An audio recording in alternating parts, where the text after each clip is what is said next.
పూరి జగన్నాథ రథయాత్ర గురించి నాకు తెలిసిన 4 ముక్కలు చెప్పాలనుకుంటున్నాను. అందరూ చెప్పింది విన్నానండి, కథ వినండి, పుణ్యవత్ని ఇది అది అని చెప్పారు. కానీ ఆ రథయాత్ర ఎందుకు అవుతుందో నేను చెప్పదలుచుకున్నానండి. నాకు తెలిసినవి చెప్తున్నానండి, తప్పులుంటే మన్నించండి.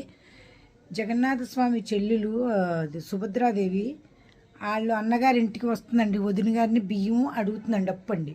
బియ్యము ఒక తోటకూర కట్ట సేటలో వేసి రేపు పొద్దున్నే ఇచ్చేయంటుందండి. ఇప్పుడు రాత్రి ఇచ్చి పొద్దున్నే ఇచ్చేయమంటే ఎలా ఇస్తుందండి? ఇవ్వలేదు కదండి. ఆవిడ ఇంటికి బాధపడతా వచ్చేస్తుందండి. అది జగన్నాథ స్వామికి తెలిసిందండి. తెలిసి పెళ్ళాన్ని ఏమీ చెయ్యలేక ఏమీ అనలేక ఆ రథయాత్ర ఆయన రథం వేసుకుని చెల్లి ఇంటికి వచ్చేసాడండి. అదండి ఫస్ట్ అక్కడికి వచ్చేస్తే ఆ తర్వాత తీసుకెళ్తారు. దాన్నే పూరి జగన్నాథ రథయాత్ర అండి.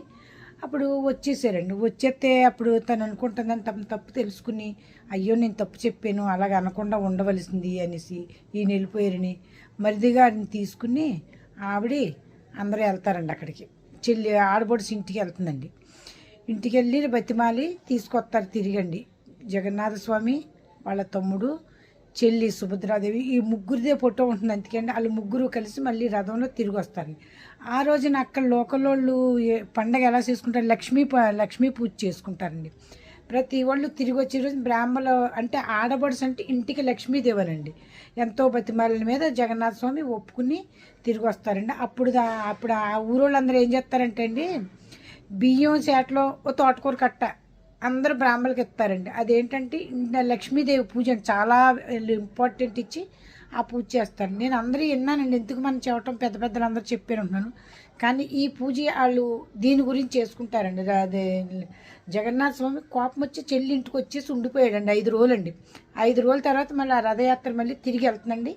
అప్పుడు దాంతో సమాప్తం అవుతుందండి. ఆయన కోపం తీరంటే పెళ్ళాన్ని ఏమనలేక వచ్చేసారు కదండి. అప్పుడు తిరిగి మళ్ళీ తీసుకెళ్తారు. అది రథయాత్ర విశేషం. అక్కడ లోకల్ వాళ్ళు చేసుకుంటారండి. అక్కడ మేము ఉండగానే దాని గురించి అలా చెప్పి, కూలి పని చేసే వాళ్ళైనా ఒక నెల రోజుల ముందు నుంచి డబ్బులు దాచుకుంటారండి.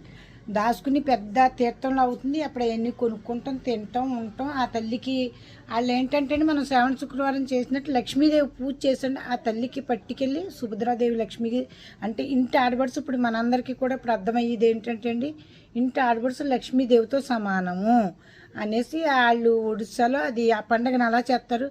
కానీ వాళ్ళందరూ వేసి చెప్పారు, నాకు అది అర్థమవలేదండి. ఏదో కొండల మీద పుట్టాడు, అదంతా అంత పెద్ద కథ నేను చెప్పలేకపోయానండి. అందుకే ఈ విధంగా నేను చెప్పాలనిపించి చెప్పానండి. అందుకని ఆ రోజు తోటకూర కట్ట వాళ్ళు కొంచెం బియ్యం పట్టుకెళ్ళి ఆ లక్ష్మీదేవి పూజ కింద వేపనోడికి ఇస్తారండి. అది లక్ష్మీ పూజ కింద వాళ్ళు చేసుకుంటారండి. ఇదండి నేను చెప్పదలుచుకుంది.